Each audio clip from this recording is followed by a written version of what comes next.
Hello, everyone. Thank you for being with us. I'm Saurabhishwar Sen, welcoming all of you from India as well as outside to this very interesting interactive session with Dr. Tarun Arora as a part of the Catalyst Knowledge Training series that we have been hosting since the time we locked down in March 2020. Like always, we would like to start our session thanking each and every one of you for supporting this endeavor at Catalyst over the last 20 months or so, with close to 46 webinars that we have hosted, and the 47th webinar is underway, with over 1,700 participants registering for our sessions, interacting, exchanging ideas, supporting, connecting, networking, and of course, creating opportunities for each other in a very, very symbiotic way.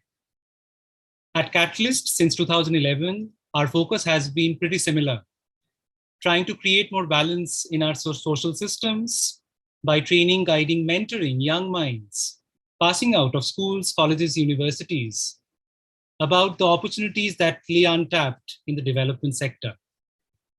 We have been training students to pursue bachelors in social sciences, liberal arts, law, masters in the domains of social science, development sector, ranging from public policy to public relations, environment ecology to social epidemiology, elderly care, geriatrics, work on gender, and across the different intersectionalities of the sustainable development goals that we are all aware of. We have also supported over the years students, working professionals, graduates who want to not only shift or switch gears to a career in the social sector, but also requires networking support, market linkage support. Through our ever-growing network in Catalyst, with our mentors, with our patrons, with our alumni of close to 1,000 plus students in the last 10 years. We call all of them very fondly the catalysts. Today, as a part of our support system, I am super delighted to announce to all of you that the next 1 hour is going to be an interactive session, not only about what you read in your communication material, but most importantly, what struck me right from the first day that I met Dr. Tarun online. And believe me, it's not been very long that we met, but what we always did since the time we met was, we kept, I think, striking the right chords. Even now, today before the session, we were only ideating about the type of actions that can be taken. So I'm very happy to introduce to all of you a very action-packed, action-oriented researcher from the development sector in Dr. Tarun Arora. Tarun completed his doctoral studies in economics and joined Janaagraha in the year 2016 and has over 6 years of experience in research in the development and public policy space. At Janaagraha, and I would recommend all of you to go to their website, because I have been hooked on, Tarun, I must admit, to some of the insights that I found in the downloadable section of the reports. And I felt so happy to see so much of work done at ground level, at an action level, post the pandemic, which was really heartening to find. And it was a big comfort zone for me to talk about, to my aspiring students, faculty, as well as my network. So at Janaagraha, amongst many other projects, Tarun is currently heading the Jana Brown Citizenship Index project. And we are all very keen to know about this project more during this interactive session, which is a research collaboration between Janaagraha and Brown University, USA. Over the years, Tarun has widely published in the area of urban governance, voter list management, civic learning, trade competitiveness, and industrial economics. And without a further delay, I would like to hand over the session to Tarun. And most importantly, I would like to thank him to find that resonance in our vision and in our mission with the type of interest zones that he is so passionate about. Tarun, thank you so much for being here with us. Thank you, Mr. Sain. Thank you, Saureshwar. I think this is a great opportunity, and I really like meeting people. As we were discussing like right before the session, and I love to discuss what I've learned so far, and I also want to disseminate and want to talk about whatever my learnings have been. And this is a great platform. Thanks to pandemic, only one good thing that has happened that we can all do this virtually now. And I know how much you can have. I mean, Zoom fatigue is also real that we cannot ignore, but we can always meet during these sessions and always talk about what are the possibilities of research, especially in development and public policy space, which is, I believe, it's still a very gray area, because public policy space in India is still, I think it's at a very nascent stage, or I say beta stage. It's still growing, and people still don't know what to teach in a public policy course, right? And also in a domain, and especially when it comes to research in public policy, that even more, I would say, a grayer area, right? So from my experience, I would like to, probably share what my learnings have been and what my experience have been, especially when people in a development space view you as a researcher, okay? Because a development space particularly is known as an intervention zone. They want to talk about interventions rather than research, right? And as Saurabh just put in the chat, absolutely feel free. This is going to be a freewheeling chat. If you have a question at any point, just unmute yourself or raise your hand. I think Rajan or Saurabh saying, I think we could just point at you, and you can just shoot your question, and I'll be happy to answer. So I think Saurabh, I think the way we discussed, I think what we can do is have a freewheeling conversation. And absolutely, over to you. Tarun. Absolutely, Tarun. Absolutely. We would love to know, Tarun, about your story, because as you quite rightly mentioned that you are what we can call like a professional researcher, right? In terms of the work. Yeah, because let's admit that a lot of times in our academics, research is usually considered to be till a part of a curricula, and then after that you have to focus on quote unquote job. Yeah. Now your job is research, Tarun. So would you like to disseminate that understanding for all our participants? Thank you. No, absolutely. I think it's a great question, and going to be a long answer to this. I'm sorry. So where I started, let me just tell you how I started. I did my undergrad in economics from Delhi University. Then I moved on to Hyderabad, where I finished my master's and my MPhil in economics. And I then did my PhD in economics. So it was like 4 marathon degrees. Okay. And right after that, okay, when I was in the typical journey of publishing papers, getting my name, right, name and fame, like everybody should know me, everybody should know my work, right? A revelation happened. I said, this is not the thing that I signed up for. This is after 4 degrees, I'm telling you that, okay? Degrees in economics. And I said, I'm not going to use my research skills, whatever that I've learned so far, and I'm going to use it for something really different, which is I'm going to use it in a development space where I can actually make some tangible intervention in the lives of people. That was something which was very key. Okay. So I really got bored after a point, and I said, let's foray into development space where I can use my research skills. I think I was at the right time, at the right place. I took a home in Benson town, which is right now I'm currently locating. And I was looking for places where I could get a job. Okay. And it so happened that Janaagraha, which is just 1 kilometer from my place right now. Okay. It so happened that they had a research opening.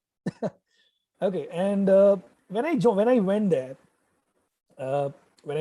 and when somebody interviewed me, and I was talking about all those things that a researcher generally gets to know in a university, like, so I know econometrics, I know what this is, I know what all these models are. I said, okay.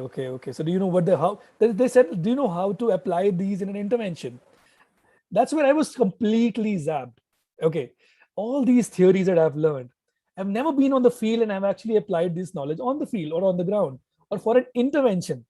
Okay, that's where I really got zapped. I said, yes, I think that's where my experience is lacking. I said, even though I know research, but I haven't really applied them in a development space, in a public policy space where my findings can be used to advocate a policy change.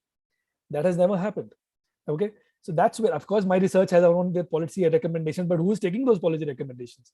Of course, I publish a white paper, I publish a journal article, it stays in JSTOR, and very few people who have access to it, they read it if they want to read it, right? And they cite it if you're lucky, not beyond that, right? So what do you do? Right? When I went there, this is exactly where it hit me really hard that I really need to use my skill somewhere else. And that's where I started my journey with Janaagraha, which is an organization with a very, very clear mission, guys. If they want to change the quality of life of citizens who are living in cities and towns, as simple as that. It's a very urban based organization, and you know that how India is urbanizing rapidly, and the quality of life challenges are going to be huge. And that's where we intervene. We do a lot of research, uh, we do a lot of advocacy. We have our fixed programs where our research tells them where to go and what kind of programs you want to design or which cities to tackle. So that's where our research really comes in handy. Okay, and so my work at Janaagraha has three things. Number one, we do a lot of monitoring and evaluation. I don't know how many of you really know this term, but it's a very, very common term these days when somebody enters a development space, right? And somebody who doesn't know, but there's a very good area that you can actually get, take a lot of courses, take interest, because every intervention, when somebody does an intervention or takes, when I say intervention, it means that, like, for example, there's a program to teach kids. I would say that's an intervention. Okay. They want to go and teach slum kids. That's an intervention for me. But how do you estimate the impact of that intervention? That's something MEL covers, the monitoring, evaluation, learning. That's a very, very emerging area, because now people are realizing it's not intervention is not enough. We also have to quantify the results of it, how much impact that intervention has created. So that's what I started doing when I entered Janaagraha. Then the second thing that I do is a lot of agenda research. When I say agenda research, a lot of my programs, they want my help, right? To tell us, like, for example, there's a question that they want to see, like whether this program really would work. So what we do is we research about that topic. First, get some baseline understanding of what people think, what is the initial pulse. Then from that, we customize our program and then we intervene in that city. And the third thing is, of course, publishing our reports and taking them widely to the people and start advocacy about those things. Like when our research finds something, we really need to take it to the right stakeholder and tell them, please take these findings and please take, and we advocate, please change these policies. That would be good for citizens or something like that. Right. So these are the three agenda areas or three verticals of my work at Janaagraha that I do. And the fourth thing that I have is like the project that I'm currently working in. It's called Janaagraha Brown Citizenship Index. Okay. What we're trying to do is, so Janaagraha believes that there are two verticals where we can make change, or probably we can transform the lives of citizens. One is that we need to, first of all, bring in the quality of a change in the quality of life of citizen participation or quality of citizens. The number two is, of course, bringing in change directly in the basic services and infrastructure in cities. So these are the two ways. So what in this project, we came together, a practitioner organization, which is Janaagraha, and an academic organization, which is Brown University. We came together as equal partners, very unique partnership. You will very rarely see that an academic and a practitioner organization come together, because you know what happens? An academic organizations always say that you just talk about interventions, you talk about grassroots, you don't know theory. Whereas the practitioner organization will tell that you just talk about theory, you don't know what reality is. That's where we came together. I said, let's fill in our gaps. Let's take this project and get the right understanding of these two metrics. One, the quality of citizenship, and the quality of basic services and infrastructure in cities. That's where the collaborations happen. And we have already covered 10 cities. And we're about to release our findings very, very soon. Right? So this has been my journey so far. And over to you, Sareshwar, if you have any further questions. It's very fascinating. I mean, like for each of the points, we would love to go deeper and know more. I would like to ask a question on behalf. There is already one question on the chat box, Tarun. Okay. But I think before that question, if I may request Ajay Kumar, maybe I'll just put a question which most of our participants usually they keep asking us. That at the juncture right now, where suppose someone is an undergrad and in a college, and they're looking forward for their career ahead. Tarun, we would like to know that what could be those foundational skills that maybe people might start nurturing a little bit here and there from now onwards, or what you would suggest if possible, because it's not easy to always predict where we are heading to. But Yes. if there are certain skills which you feel will become really relevant that can be nurtured, say from a college level, if not a higher secondary school level. Yeah. No, absolutely. I think it's again a very, very important and a very relevant question, Saurabh. See, this is where see now the development sector is also becoming very picky, guys. So I think I'm being very candid here. And what we look for is very, very strong skills. It's not just about, okay, because I remember I was talking to Saurabh that we do reject people even though they talk. I mean, absolutely, they know that the way that they say that, okay, we know everything about everything. That's not good enough, because what we need from people is actual skills that you can apply on the ground. Okay. And when I say skills, what kind of skills do we really need? See, when you join an organization, first of all, always browse the website. Okay. And whenever that you want to do, what are the program agendas? Right. Always, when you write a cover letter or whatever that you think, just the first thing that you always do is just browse the website of that organization. What kind of research that if I'm just talking from the research of from the on the behalf of research, right? I'm not talking about somebody who's just want to go into a proper intervention team. I'm not speaking on behalf of those right now, but I'm just speaking based on what my experience has been. Go to their website, look at their reports. Okay, what kind of methods they are using to conduct their own research. That will give you an understanding of whether this organization is a quant heavy organization or a qualitative heavy organization. Let me tell you what a quant heavy organization is, a qualitative heavy organization is.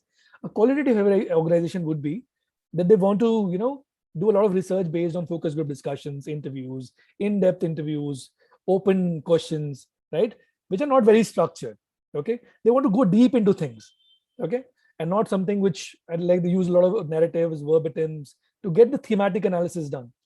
That's a very different stream of work, which is very, very widely regarded as well. Janaagraha, on the other side, is a very quant heavy organization.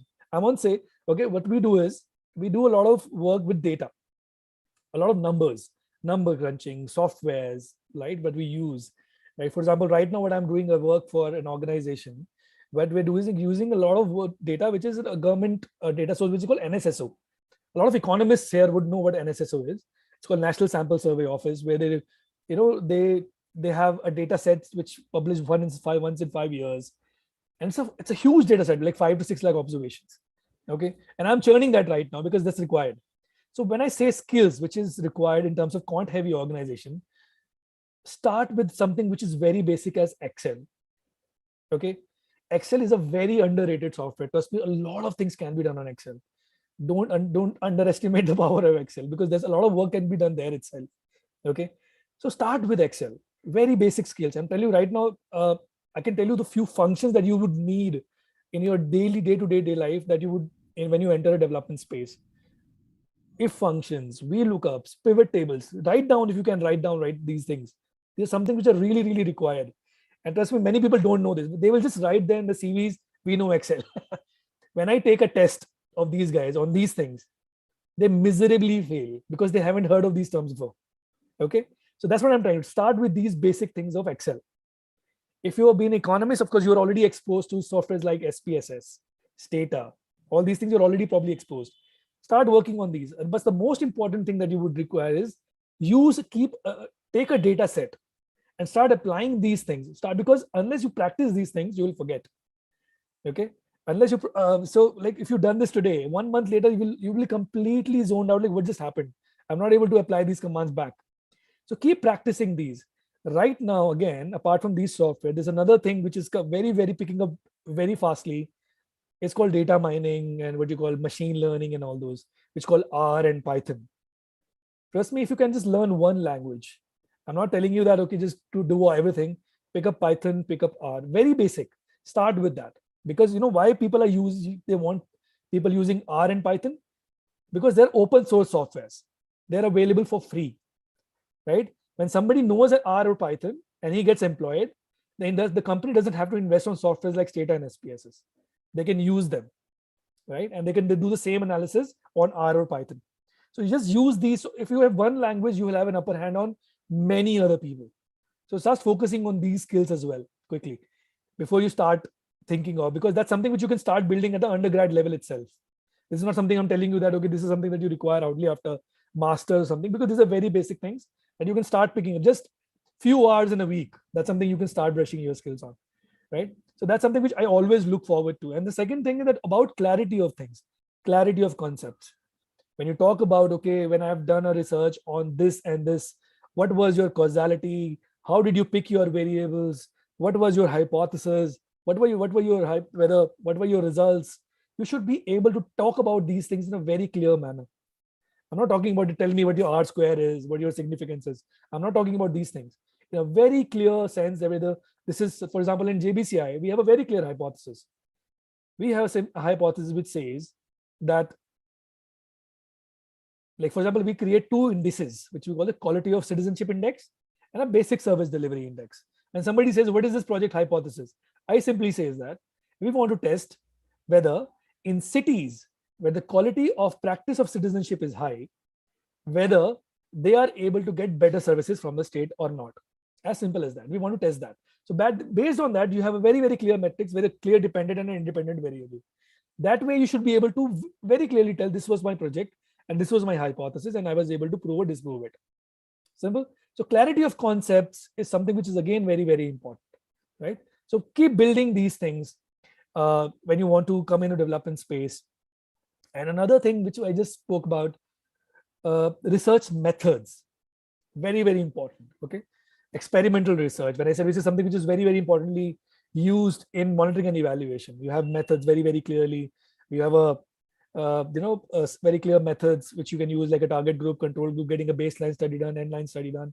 There are a lot of courses available. I'm sure Catalyst already probably has rolled out these courses for people like aspiring researchers like you. So keep looking for these courses and start using them and getting a basic understanding of what a development space uses, what kind of skills a development space uses. And especially when I said, look for that skills in an organization, what kind of skills that you want. Always do a very good thorough research before you apply or send your cover letter there. And then you know that, okay, this is something I already have and I'll be probably in top 5% or 10% of the candidates who apply for this position. Yeah. Over to you, Zain. Oh my God, that was wonderful. I think this could be as good as it can get. Thanks for sharing some truly precious points, Tarun, for all the participants. I would like to now take the question of Mr. Ajay Kumar from the chat box. I'll read it out for you. Yeah. I just want to know how related the research in public policy and economic modeling or economics are. I'll repeat the question, Ajay, for Tarun's benefit. I just want to know how related the research in public policy and economic modeling or economics are related. Okay, I think he wants to find the interrelationship between public policy and economic modeling. And if you can elaborate this, Tarun, with respect to climate policy and economics of climate change. Wow, I mean, that's pretty specific. That's a great question, Ajay. I think, first of all, is Ajay here online? Ajay? Yes, are you there? Ajay is there. Ajay, can you just unmute yourself? Probably I just want to ask you for some more clarificatory questions. When you say economic modeling, what do you really understand by that? Like I was looking for, hello, can you hear me? Yes, I can hear you very well. Yes. Yeah. So like I have done masters of arts in environmental studies, and now I'm looking to build a career in doing research related to economic modeling of these prices related to different climate these taxes and all that, carbon tax, whatever that you just talked about. Okay. Yeah, exactly. And okay. how, like, I don't know how to relate these things with the climate policy or public policy, and how can we create a bigger impact of our own research. Fair point, Ajay. I just got your question now. Thank you so much for providing that clarity. So first of all, Ajay, what you need to do is, first, since your interest is very clear in economic modeling, right? And you also have a very, very clear interest in which is environment and climate change. I would suggest one thing that you always look for organization first who are doing this work. Okay, climate change again is a very, very vastly debated topic, right? And a lot of organizations are working towards this. Okay, there are few organizations like, I mean, WRI and all that in Bangalore. There are a lot of organizations which are actually doing a great work in this.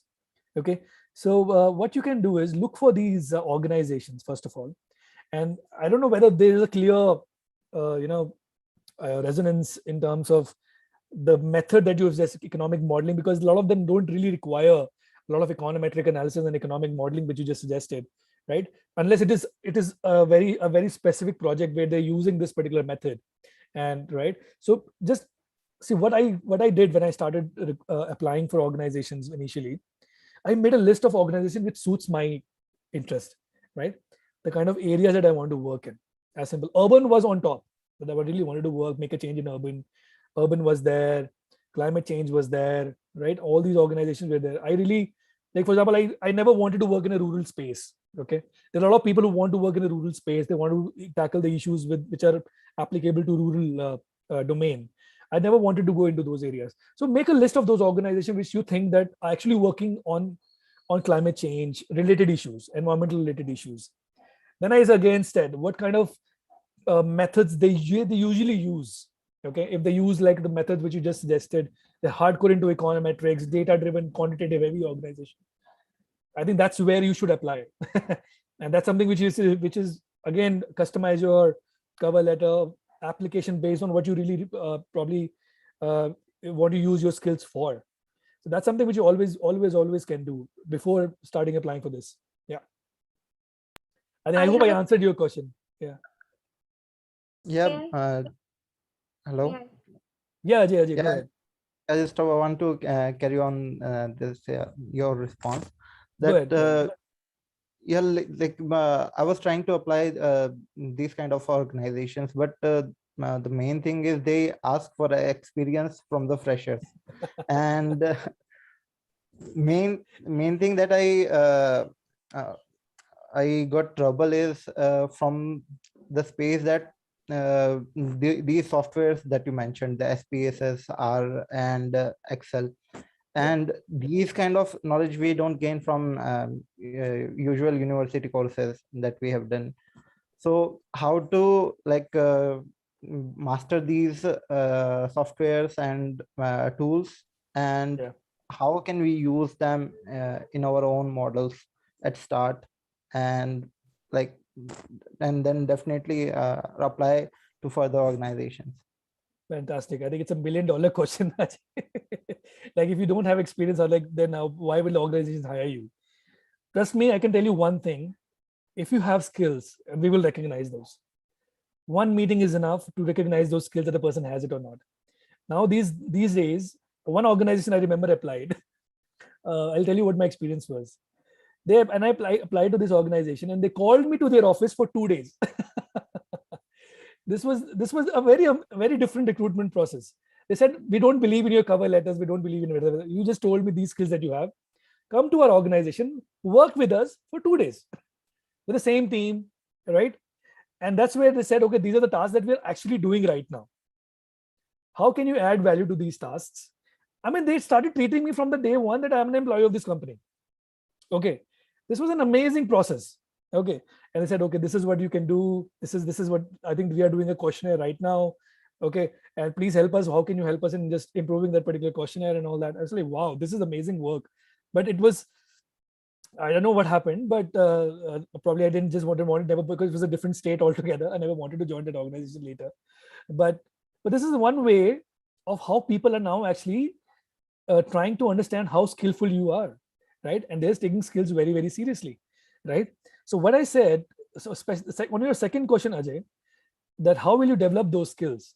There's a lot of data sets which are there in public domain, okay? Especially the government data sets like NSSOs and NFHS, which are there in public domain. Use these data sets, okay? There's always a way to verify whatever that analysis that you've done, and with the report that you have. Do this, because if you know these crunching of these data sets, I think you already know a lot of data analysis work. So use these data which are already in public domain. Look at a lot of YouTube videos. Everything is there on YouTube. These days, we have online courses like on Udemy, Coursera. A lot of these platforms are giving you courses for very, very nominal price these days. If you can do that, And these certificates, I'm telling you, if somebody brings me a CV which says a course that he has done on Udemy, I'll value that over experience. I'm telling you this. Okay. There are a lot of courses like Coursera, somebody who's done these courses, they've taken the effort to actually inculcate those skills in their CVs. I really, really value those. Of course, I'll be testing those. But if you come up with flying colors, I think you're hired. I don't see any issues there, because your skill will speak for you, not your experience or whatever that you talked about. If your skills are solid, I don't think there's any issue that we can in the hiring process. Yeah. Thank you so much. All right, Ajay. All the best. We take a question from Rajana. Thank you, Ajay, for asking the question, and we'll definitely try to support you back from Catalyst. Yeah. Rajana, if you may go ahead with the question. I think Dr. Tarun already answered mine, but I'll still ask you.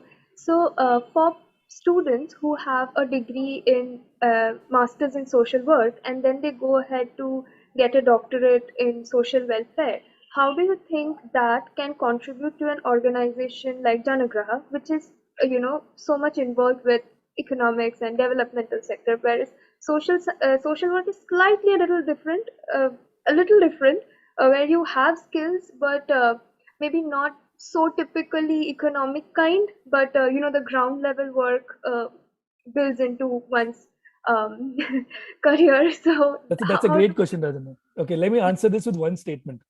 Okay. my boss here in this organization has a degree in sports psychology. Okay, so there's no connect, right? But somebody who knows research, he knows research, as simple as that. See, the methods are same, Rajana. You just have to apply in a different domain. That's what we always look forward to. And as I said, they're different domains of work. This research is just one element of organization, right? They're supporting in the research endeavors. There are different verticals like advocacy. There's a civic learning vertical. There's a civic participation work. Like civic participation directly aligns with social welfare, social work that you do. So always that's exactly what I said. When you apply, look for their website, what kind of verticals that they have. Then you align your skill set. Okay, this is the vertical that I want to apply to. There's a work vertical called municipal finance. There are a lot of CAs in that. So we don't hire anybody else. We just hire CAs because they know numbers, they know accounts, because they want to make the accounts of the governments better. They want to make sure that the accounting statements of all the ULBs, which you call the urban local bodies, better audited. So the CAs are helping in that course. So always there's some alignment everywhere. So that's exactly what you do. Before applying, spend good 2 to 3 days just researching other organization. If you can do that, then trust me, they will always find a resonance or alignment with your skill and the work that they're doing in that particular vertical. And you can customize your application based on that. Thank you. Thanks, Rajana, for the question. Thank you, Tarun, like always, explaining it in a very lucid way. Molly asks a question in the chat box. Can you please explain how it is important to integrate ethics and political science in the field of public policy? Wow. I was just in a webinar a week ago, exactly on this topic, on ethics. Right? So especially in development sector, when you're collecting a lot of data, when you're making a lot of interventions, ethics plays an enormous role. Okay, because you're directly trying to change the lives of the people, right? Sometimes directly, sometimes indirectly. Because what Janaagraha does, it doesn't really directly involve with citizens. Of course, we're directly involved with citizens in terms of civic participation, our programs that we have, but also indirectly by making the changes in the policies, which we call systemic changes. Okay. When we do all these things, ethics plays such an important role, right? We should not see when we do, again, I'm giving you an example. Again, let me just give you an example from the research perspective.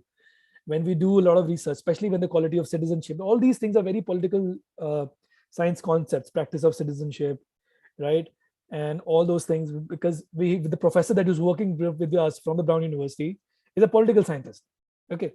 So when we do this research with people, especially on the ground, we have to ensure that we are not encroaching in any way in their freedom of speech, whatever the expectations are. We're not encroaching in their lives at all, right? Especially when you do a survey like this, which is a big survey. So it's a large scale survey. You want to create your questionnaire, want to go get the best responses from the people. Be absolutely honest. Tell these people, this is the project that this is going to, this is what I am from, this is the project that this is what I'm trying to do. This project would require about 30 to 40 minutes of your time. Don't say 5 to 10 minutes and end up having a question which is 30 to 40 minutes. Never do that. Never ever do that, right? Make sure that you don't even collect their names when you ask enter your responses. This is the first thing that you always can do, because a lot of information that you unnecessarily gather which you don't use, right? When you take names, all these addresses, why do you need that, right? Because this is exactly where you're encroaching their privacy. If you don't have their collect their personal information, which is like names, phone numbers, why do you need those things? Get to your business, have a unique ID created for each person that you're interviewing. That's good enough, right? A unique ID which is like an area, ward name, that's about it. Create that unique ID and just get done with it. Don't collect all this unnecessary personal information that the person is hesitant in terms of giving you. You will see that when you ask about this personal information, sir, what is your name? How many people are there? Of course, this whole thing is probably required in your survey. If it's not required in your survey, don't gather those personal information. This is something which is the biggest thing, because these personal information are generally being misused, right? These addresses, names, and whatever personal information that you gather as part of your research endeavors are generally getting misused, right? Of course, you have to make sure that these things not, because I remember what somebody said, the biggest distance is from your chair to computer. When you've collected this information from your, like from all the people, and getting this on your desktop, this is where information gets unwieldy and people just misuse that. I don't know where the information goes. So be very careful, because people have given you your time. Value that time, value that information, and always pledge that you're going to get the best inferences out of these information, and make sure that the confidentiality is maintained. That's the first rule of your ethics. Okay, if you abide by that, then only go into this endeavor, otherwise don't. I really suggest you that. Yeah. Right. Thank you so much for the question and for the answer, Dr. Tarun. We move to the next question asked by Bidisha. Bidisha says that she wants to know how, as a researcher, you can look beyond just one subject area and think about a situation from the public's lens, from the lens of the people, she means. I'll repeat the question once more. I wanted to ask how, as a researcher, you can look beyond just one subject area and think about a situation from the public's lens, or the lens of the public. Wow. Such great questions. I'm really happy. I mean, some people are asking. That's I think clearly the Catalyst has been doing a great job, because the kind of questions that they're asking are very relevant. See, when you want to get information from the public's lens, this is exactly what I do. We call it crowdsourced information, that we want information from the crowd, from the public lens, because this is what we want. What are your opinions about it? What are your thoughts about it? Right? And a lot of things that you want to eventually survey as part of the organization that you eventually join are not your subject areas, right? For example, I am an economist. And trust me, I'm not using economics one bit. I'm being very honest here. And probably I'm doing a lot of research in public policy, urban governance. That's the area that I've completely moved on to. This is a huge shift. Well, and so when you move to a completely different areas, like in urban governance, which is the organizations eventually the area that the organization is working on, or so when you do this again, sometimes you directly, again, I probably at the cost of repeating the things, probably you're working directly with the citizens when you have your programs, when you have your interventions and you're doing the programs, and at times you're just researching with them, you're getting the information that probably support the programs. A lot of time you're getting the information from the public. What do you think? For example, in our basic information index that we create, and when the quality of citizenship index that we create, we ask a lot of questions. Like, for example, I'll give you an example. Who do you think is the most important organization or the institution to provide basic services, to ensure that you get the basic services? And we have a lot of options, right? And they, according to their opinion, according to their understanding, they give an answer, right? So when you get this answer, the responsibility is on you, how you analyze that and get the right inferences out. Okay. So the domain doesn't really matter. The domain eventually that you're going to work domain the organization is working for eventually become your domain as well, because that's where you're gonna use your skills to and amplify their research agenda or the organization's agenda, right? So I mean, a lot of things that you're gonna capture, a lot of information they're gonna get will be from the public's lens, right? But again, see whether the organization is actually doing it or not, whether they're just using the secondary data, they're getting the information which has already been collected and just analyzing that, right? So again, see that, because where your interest lies. Is it about getting the information from the public and informing the programs, or is it the both, or is it just the secondary data, right? I'm not sure whether I really answered your question, because it's a really wide question, but I've tried to answer in the best of my capability. Back to you, sorry, Vishwa. Right. Thank you so much. Thanks a lot, Vidisha, for asking the question. One thing that's comes to my mind, Tarun, if you would allow me to ask you, is that since we have been discussing around the central thematic area of research today, and there are, as we can see, a lot of enthusiastic researcher within the meeting itself. Tarun, like one aspect of research which people sometimes are very concerned about is funding. Yeah. Would you like to talk of, or maybe if possible, share any bits of your experience or advice? Because a lot of times students, and researchers, they keep on getting rejected when they are pitching for a funder, or they're sending a research proposal. Many a times they also are told that maybe their research may or may not be investable enough. Yeah. What is your take, or maybe a little advice for the budding researchers? Yeah, I think it's a great question, and even though I'm not directly involved in fundraising in my team, I can see that there's a lot of issues that the new researchers, of course, would face. A lot of organizations are facing these issues, especially when they talk about raising funds only for the research, right? Because people want to use the money for direct interventions, not for research, right? There's a very clear divide. Okay, the organizers, like for example, a lot of donors want to see results, like how many people have you fed, how many kids have you educated. I don't want the results. Okay, this is the gap. Probably I know the gap. The same, probably a 1 crore value I can use in getting the people fed, right, and get the results. And that would give me more solace as a donor rather than giving them money for research. But as a researcher, I think that your job would be to convince them it's always important to do research to actually inform your intervention. So this is something which is really, really important. And that's exactly what my topic was when I said evolving role of research, right? This is where the role of research is evolving within the organization, because they're now providing a lot of importance to these initial research before they intervene, to get an understanding of how the intervention would work. Because it's not just about feeding people, because it's about feeding people right, and always getting the right kind of intervention, customized information, so that it benefits the people to the maximum.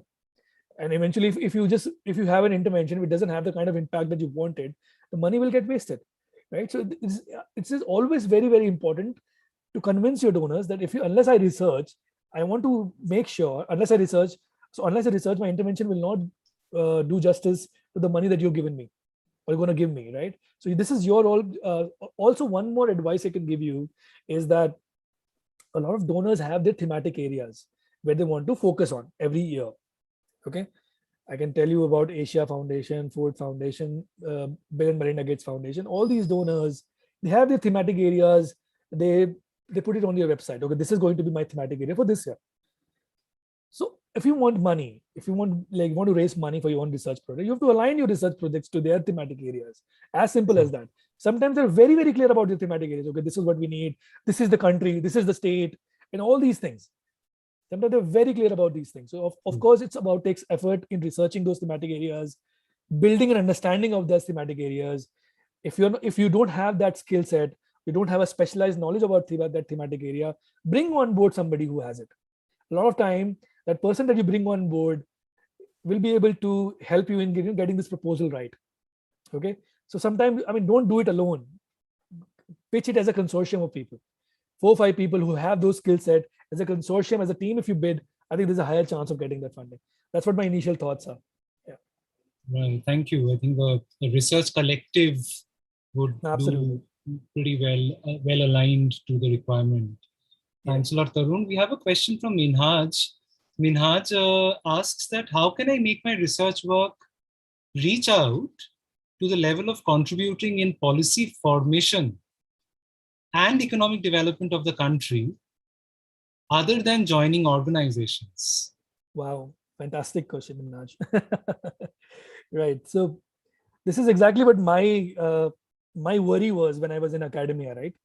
That whatever that I was doing, I was not able to reach out. I was not able to take it to the right stakeholders in the ecosystem. Okay. Who are your right stakeholders? First of all, identify those. When I do a research, right? Okay, this is what I do, and whatever, not just research or whatever that you think you're doing, identify your right stakeholders. Is it going to be elected representatives? Is it going to be general citizens? Is it going to be my slum population, urban poor? Who are going to be those people, the right stakeholders, right? Then what is the via media of I mean, you also need to see what kind of, from where do they get this information about things in what's happening in general. Okay, like for example, my kind of people, especially in urban day stakeholders who are urban citizens and all that, there are a lot of people are online, they read a lot of online stuff. So what we did, we started publishing op-eds. I said the journal articles will not help. A lot of people don't read those. Okay, we started publishing in opinion pieces like the print and all these things. Okay, that's the platform we chose, and it sort of started reaching people widely. Okay, so you need to first identify what is that source of communication or information that the people or the kind of stakeholders that you're going to get involved with are using. That's again a bit of research involved, and use that particular platform to pitch your information. And so for example, a lot of people are not on online platforms or offline platforms. Like sometimes when you want to meet citizens, you want to probably do a focus group discussion. Bring on people, talk about that things, right? Okay, so this is what I'm doing. This is something that's going to benefit you. This is what my research has been. Talk about these things, right?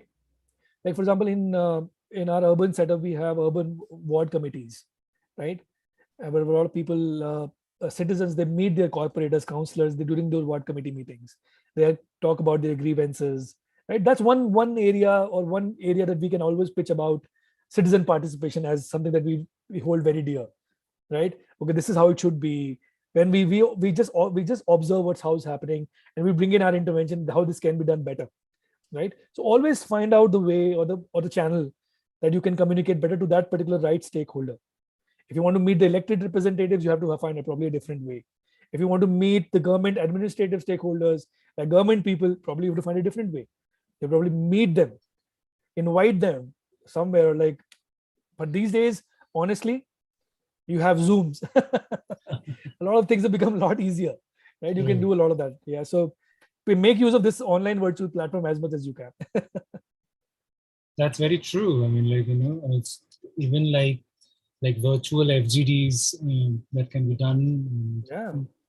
You need pretty basic setups nowadays, thanks to our bandwidth, which is growing by a simple mobile 4G. That's about it. Yeah, nothing else. Exactly. Okay, one. I think we have still one question on the chat box from Bidisha once more. That Bidisha wants to know now, Tarun, that when you research, how do you eliminate or try to eliminate your biases? Amazing. So that you don't bend the data according to what you believe and present it the way it is.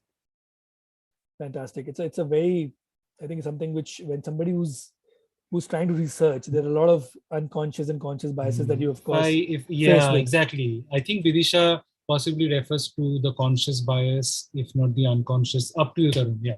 Okay, so I think what we can talk about is like there's a selection bias. A lot of these biases that you really, when you pick up your respondents, you end up having, which is, I mean, so it's going to be, so what I can tell you what we have done to remove these biases, especially in the context of the project that I have, which is Janaagraha Citizenship Index. See, when you do, a lot of these biases can get corrected if you do a proper systematic sampling of your respondents. Okay, it's a systematic random sampling of your respondents. Okay, unless you know really how to do this, take a course on that. Okay, Because when it's random, it's representative. Unless it is representative, it is not the best result that you're going to get from the data that you have. When you collect data, make sure your sample that you've taken from the city or from the population that you're going to do the survey for is representative enough. Okay. So what we did during our project, like for example, in urban, the sampling frames from where we pick the people are not very robust. Okay. I just give you a very common example. A lot of people use voter list to pick people to do survey. Because voter lists are publicly available. You download the voter lists, you do a random sample of voter lists, pick one voter list pick 5-7 people from each voter list and get the survey done. Okay. Now what happens in these voter lists, a lot of people, especially marginal people who do not have a voter ID card, who are not registered on voter lists, are not on those lists. You tend to miss out a lot of those people which are on the margins, right? Like for example, I remember there's an organization called Apnala in Mumbai. I think they were telling us a very clear thing. There's a ward called M East ward in Mumbai. A substantial portion of people in that ward are not on any national register. So for example, if you use the sampling frames like voter list directly, you're missing out on those people. And these are the people who need your interventions the most, right? Sometimes. Right, you want to do an intervention or study on those urban poor people, and you're missing out on those people. And your sample has all the good people, right? And it is not a representative picture of that city. So how will you do that? So for that, I would suggest that you always try to get your sampling frames right. And getting the sampling frames right, I think what you need to do is you need to go to my Janaagraha Brown Citizenship LinkedIn page. I have actually posted on this how we have created those sampling frames. Okay, so it's going to be a huge session. Scene. I don't want to delve into that, but one suggestion is that pick your respondents randomly in the best possible way. All these biases will get corrected. Second bias that a lot of people do is let's try to get into when you create your questionnaires. Okay, when you pick your questionnaire, when you design your questionnaires, right? When you ask your particular question, sometimes you want a kind of answer already and you have that in the back of mind, and you want to tweak your question so that it gets you the same result. Don't do that. Please avoid that. If you want an honest research, please don't make your questions as objective as possible. Okay. Do not add any subjectivity to those. Do not tweak your questions so that you get the kind of results that you already want. It won't be the best research, and it will give you the kind of results will not help anyone. So please stay away from those things. Yes. Over to you, sir. Right. Yeah, thank you. In fact, M East Ward has been a very favorite, I would say, research case study. ground, case study. Oh, yeah. I mean, like we keep on finding it pretty highly in so many of the citations. I mean, featuring with pretty high impact scores, I would say, because it's quite a lab. Quite a lab, yes, absolutely. For urban people, telling you that. For urban people, especially in a city like Mumbai with the pretty extreme demographics all across, and having the richest urban local body, which is the Bombay Municipal Corporation. Yes. And despite that, we have a ward like that in the city, in the heart of a city, which doesn't have any right of franchise, or even the basic services that a person who wants to live in a dignified life. Yeah. Right. That's amazing. I mean, I think like we can definitely, the more we start thinking the way Dr. Tarun's asking us to, we will of course keep on asking questions, and definitely questions are exactly what we are discussing now. We've been talking so much about research questionnaires. So asking questions and the ability to ask the right question, the correct question, the unprejudiced question, that will always create that space for everyone, which is so significantly cemented today in our conversation, in our discussion session. We would definitely consider this discussion itself to be such an essential case study in our learnings, in the past few months, I must admit.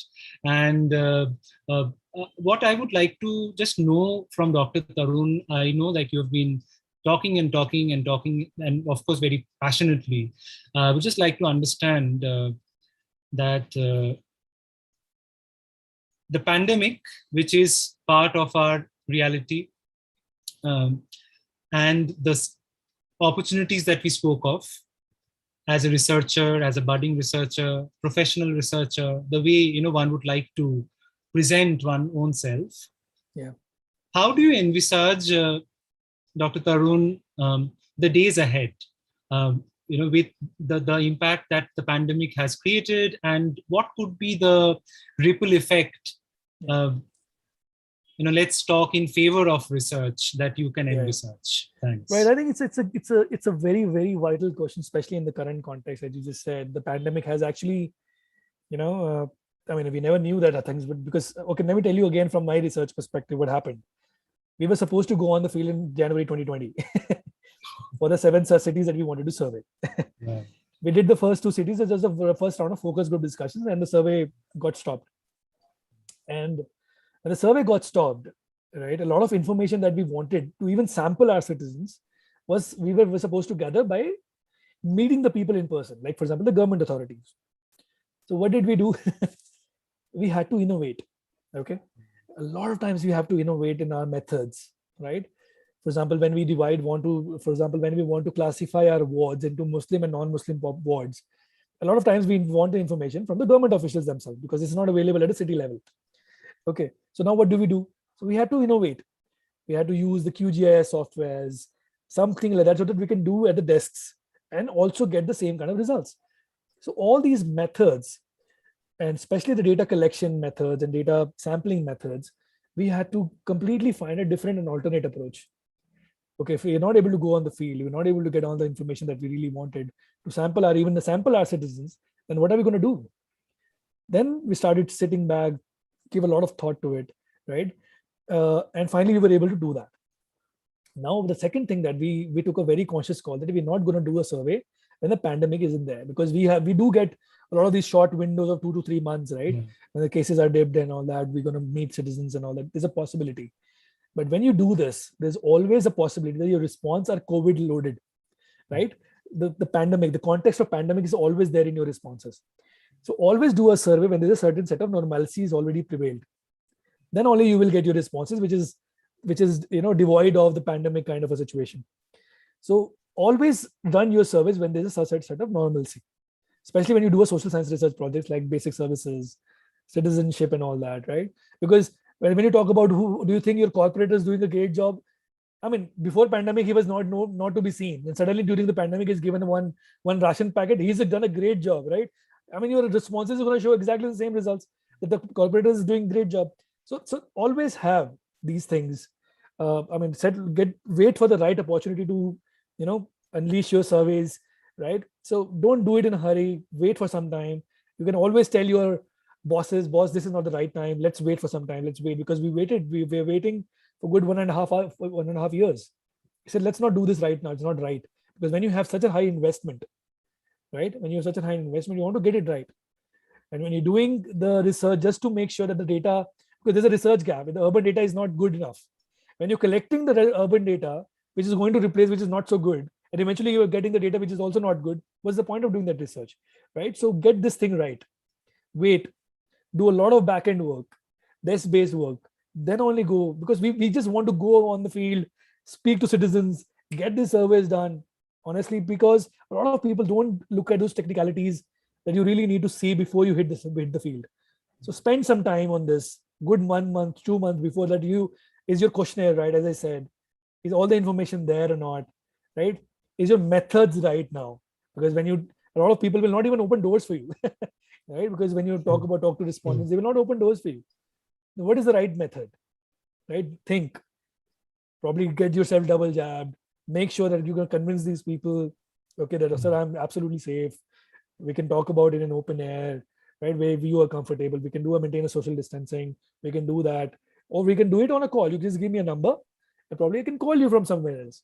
That's something which we can always do. So please innovate in that way that the respondent is not taxed, is not feeling unsafe because of your research, right? So do all these things beforehand.